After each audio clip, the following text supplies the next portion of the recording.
How many times do you think I've called you? If you can hear me, at least respond. Ignoring your parents is just cheeky. Get out. Samuel was yelling at his stepson, Kevin, "Fo is hard of hearing in one ear. What are you doing? Stop it." I couldn't help but intervene. I hugged Kevin, who was sobbing, and glared at Samuel. Even after asking what happened, Kevin just trembled and couldn't answer anything. "I'll take Kevin in for now." Thinking something was wrong, I took Kevin home. My name is Mary. Originally, I worked as a craftsman at the American branch of a world-renowned German watchmaker. Due to deteriorating eyesight and back problems, and the difficulty of sitting for long periods, I retired from the front lines of craftsmanship upon reaching retirement age. However, thankfully, I was approached with, "We would definitely like you to continue working for our company even after retirement, and it would be a shame to lose your skills." Now, I am working as an instructor, training watchmakers. I think I've led a good life. I was blessed to find a job I could immerse myself in, and there, I also found good fortune in my relationships, including having a lovely daughter, Laura. When I was in the thick of motherhood, the image of a working mom wasn't common, but both my company and my husband, Theodore, supported me generously. Laura was an easy child to raise, hardly ever being fussy or throwing tantrums. Once Laura became independent and married her college sweetheart, a weight was lifted off my shoulders. Later, Laura gave birth to a son. His name is Kevin. He is my grandson, but this child turned out to be such an untroubled, wonderful boy and so adorable. Not just Laura and her husband, Max, but Theodore and I, Kevin's grandparents, showered him with all our love.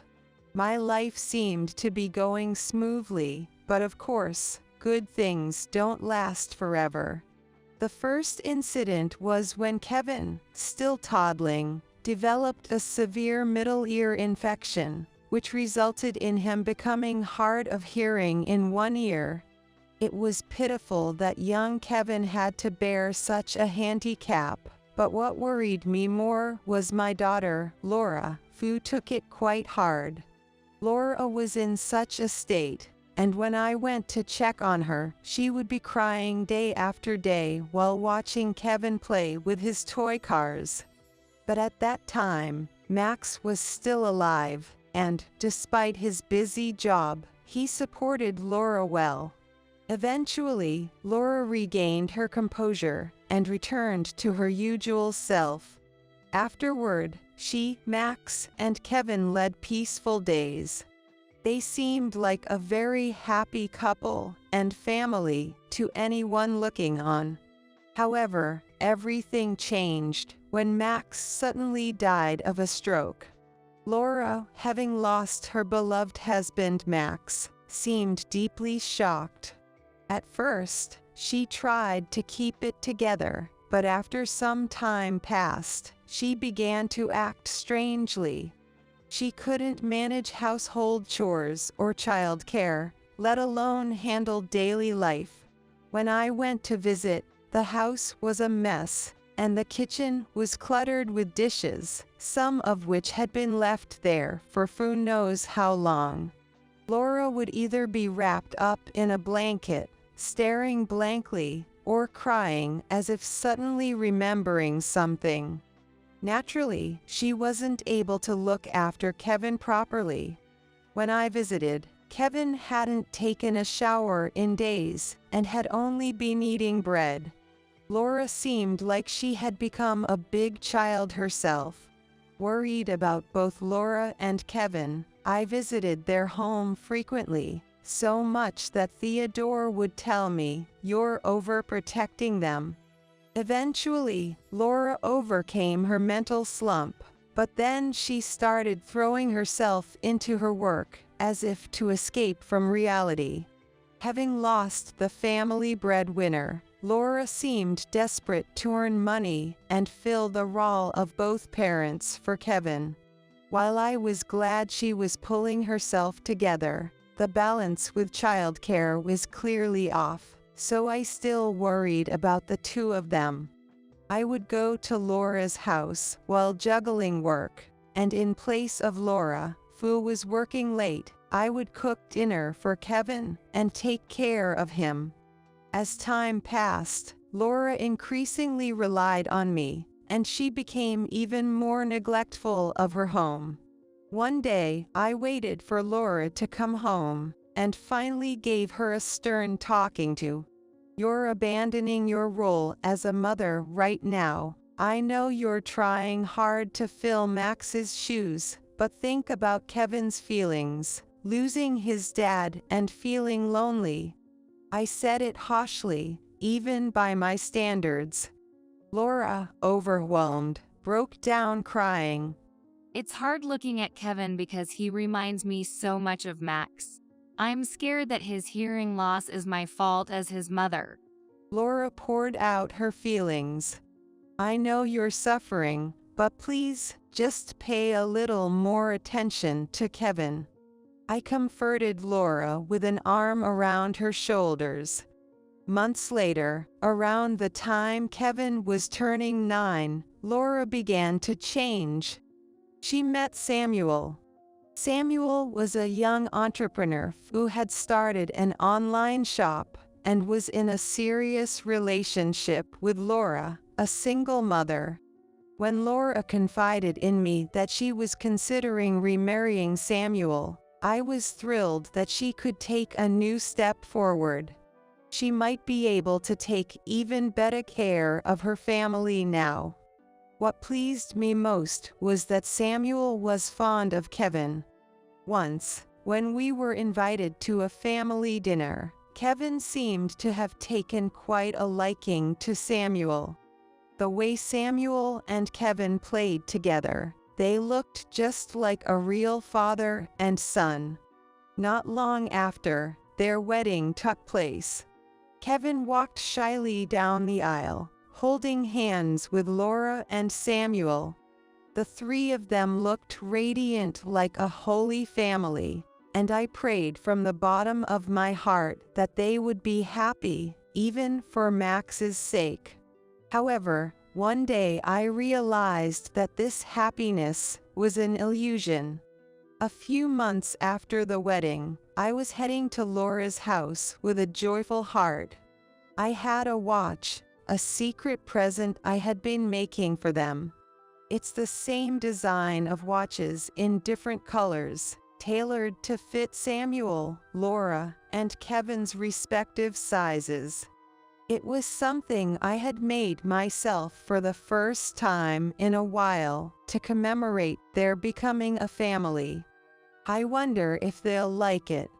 With anticipation and a bit of nervousness, I pressed the doorbell. But there was no response. Are they not hearing it? Suspicious, I used my spare key to enter. Then, a shocking scene unfolded before me. The house was as neglected as it had been soon after Max's death. But that wasn't all. In the middle of the strewn-about floor, Kevin was sobbing. Next to him stood Samuel, arms crossed, looking down on him, and Laura, pretending not to notice. They hadn't seen me yet. I instinctively held my breath and peered inside. How many times do you think I've called you? If you can hear me, at least respond. Ignoring your parents is just cheeky. Get out. Samuel was yelling at Kevin furiously. Unable to stand it any longer, I opened the door and ran to Kevin. I hugged Kevin, who was sobbing, and looked up at Samuel. "What are you doing? Stop it." Samuel glared back, eyes narrowed. Laura, in a shocking turn, blurted out. It's part of his education. Samuel is doing nothing wrong. What do you mean? It's Kevin's fault for ignoring Samuel. That's ridiculous. No matter the reason, it's not right to yell at a child like that. Then, in my arms, Kevin said, It's not that, Grandma. his voice trembled with tears. It's my fault. I'm the bad kid. Listen, Kevin, Grandma knows you're not a bad kid. If something happened, can you tell me about it? I'll listen carefully. Even as I spoke gently, perhaps frightened by Samuel, Kevin just shook his head vigorously. He started to say something but stopped when Samuel's piercing gaze cut him off. Frozen, Kevin clung tightly to my arm, trembling slightly. Something was definitely off. Not just yelling, but could there be physical abuse? I'll take Kevin in for now. I lifted Kevin into my arms. Hey, what do you think you're doing, old hack? It's fine. Laura restrained Samuel as he tried to grab me. The two exchanged meaningful glances. Feeling something suspicious and odd, I thought it more important to protect Kevin than to confront them, and I left Laura's house. In the car on the way home, Kevin just kept crying silently. Did you have dinner?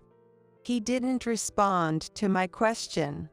Thinking it over, I realized Kevin is hard of hearing in his left ear, so he might not hear me well from the driver's seat to the passenger's seat. Maybe that's it. Realizing this, clouds of worry gathered in my chest. Praying it wasn't true, I continued to drive in silence. I first had Kevin take a warm shower once we got home. During that time, Theodore and I prepared dinner. After getting out of the bathroom, Kevin wore Theodore's jacket as pajamas, which was so baggy that his body was swimming in them. Then, over dinner, I took a long time to hear what had happened from Kevin. Initially hesitant, Kevin became more at ease as his stomach filled, and gradually began to share what had happened. Samuel, initially kind, had changed his behavior after they began living together. It all started because Kevin just couldn't bring himself to call Samuel Dad.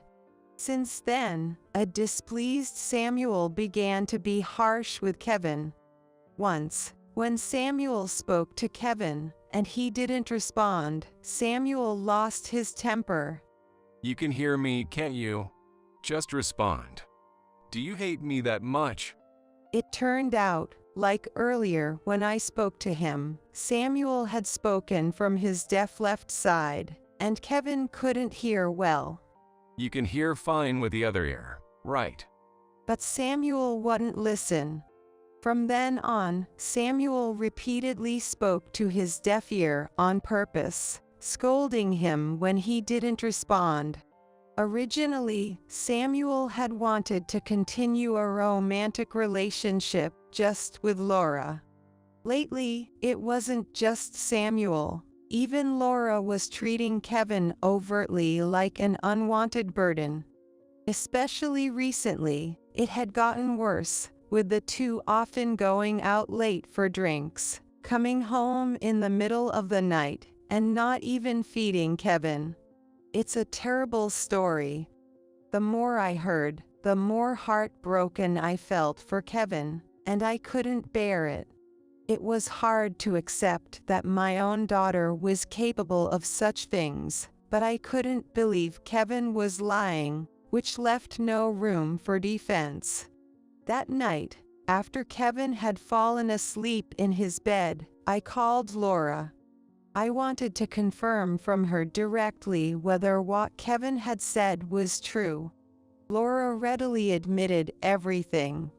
The treatment Samuel was giving him, her pretending not to see it, and both of them leaving Kevin alone to go drinking. I can't send Kevin back to you if that's the case. I'll raise him at our house. You two will probably be happier living by yourselves. Fine. I said it somewhat sarcastically, but Laura just nodded and then fell silent. Doesn't she feel any maternal affection or responsibility? I wanted to scold Laura, but then I sensed Kevin waking up, so I ended the call. The next morning, I checked with Kevin. You can stay here at Grandma's, but what do you want to do? As your grandma, I'm worried about sending you back to that house, so I'd feel better if you stayed with me. Kevin nodded firmly in response. He answered so promptly that I couldn't help but ask, "Are you sure? You might not see your mom or Samuel again." That's okay. Mom and Samuel probably hate me anyway. To make a child say such things. My heart ached again. After that, Kevin went back once to pack his things and never returned to Laura's house. Theodore and I talked it over, and we decided to officially adopt Kevin. From then on, we began a calm and lively daily life together. Theodore, already retired, cooked for Kevin and me every day. His cooking skills, freshly honed at a cooking class, were hardly masterful, but the food was delicious enough and made with love. On days when Kevin had no school, we would cook together. On days off, we would go fishing or camping. Kevin's face, initially tense from the sudden change and shock, gradually softened day by day, and he started to smile more. One day, I received a transfer order. The head office in Germany wanted me to relocate there. It was a promotion and came with a raise in salary. Considering Kevin's future, it wasn't a bad option. Thus, the three of us moved to Germany. Kevin started attending after-school sign language and aita classes with children who have hearing impairment in Germany. All of us struggled with the new language, but Kevin quickly picked up German and soon spoke it better than any of us. I had thought Kevin was a quiet child, but I realized he had been suppressed in that house, and he was actually talkative and cheerful. It was a pleasure to see this unexpected side of him. After moving to Germany, Kevin became much more proactive. It's better to say he returned to his true self rather than changed. Kevin also became interested in clocks and frequently visited my workplace. At first, Kevin wouldn't stray far from my side, but gradually, he began to approach the other craftsmen, watching their movements intently. Perhaps because Kevin was so endearing, everyone took it upon themselves to look after him. 10 years passed, and Kevin grew from a small boy into a fine young man.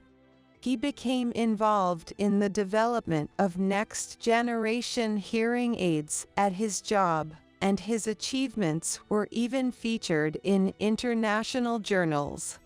His reputation earned him a partnership with an American company for his hearing aids. As Kevin grew, I started to feel my own physical and mental decline, making work increasingly difficult.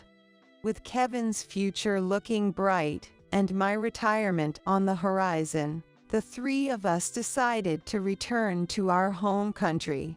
Fortunately, Kevin's hearing aids were highly regarded. They were not only effective in providing clear hearing but also in blocking ambient noise and amplifying voices from whoever the wearer was looking at, which all contributed to their popularity. Kevin, one of the developers, was even invited to appear on TV. During the live interview, he proudly said, "This was made possible by combining my mother's watchmaking skills with IT. Without the craftsman who inspired the development and my parents who enveloped me with warm love, these hearing aids wouldn't have been possible. I am truly grateful." Kevin was more fluent in German than English by then, so his remarks were translated. Watching Kevin speak on TV, my heart swelled with pride. Theodore was also moved to tears as he watched. However, the TV interview took an unexpected turn. Laura and Samuel suddenly appeared on the scene. Acting all parental all of a sudden, they warmly grabbed Kevin's hands and tearfully said, "Kevin, we finally found you. Come on, let's go home with Dad." You've done so well, Kevin. They seemed intoxicated by the drama of a long-lost family reunion. As I watched nervously to see what would happen, Kevin asked the interpreter, "Could you translate for me, please?" Without changing his expression, Kevin said, "Hello, the parents who abandoned me. It's been 10 years, hasn't it? How's the shopping site doing?" Their faces froze. Kevin, about the hearing aids. Dad's site will have exclusive sales rights. Laura tried to cover. Kevin continued calmly in German. It seemed like he was deliberately speaking German to keep a certain distance from them, as if he wanted to maintain a sense of formality with them. "Unfortunately, this product is tied up in a project to distribute it free to children with hearing difficulties, thanks to donations from kind people, so I can't give it to the mom and dad who abandoned me. Besides, my parents are Mary and Theodore, not you." But look, isn't this watch matching, huh? "That's right, Kevin. You remember, don't you?" They showed Kevin an expensive watch I had given them. Kevin slowly shook his head. "That watch doesn't match mine." Then, he pulled out a pendant from around his neck. The watch was one I had completely remade from the parts when Kevin first came to us, so he wouldn't have to remember them. Kevin realized this later and had always kept it with him. Not only that, but when his wrist outgrew it, he would wear it as pendants around his neck and cherish it. "Anyway, I've never thought of you two as my parents. Could you please not talk to me anymore?" Kevin stated firmly. Even the interpreter, who had started out translating hesitantly, began to speak louder in front of the TV camera as the story unfolded. Completely overwhelmed, Laura and Samuel awkwardly disappeared from the TV screen. Afterward, his shopping site was bombarded with criticism and complaints, leading to staff resignations and its eventual closure. Following that TV interview, Kevin became famous as a young man who turned adversity into success, with job offers flooding in from home and abroad. Now, he has started his own company, dedicating his days to helping children with hearing difficulties. As a globe-trotting man, Kevin's neck still sports the small watch I made for him. Back in the US, Theodore and I live a relaxed life, always looking forward to the souvenirs Kevin brings home from his visits.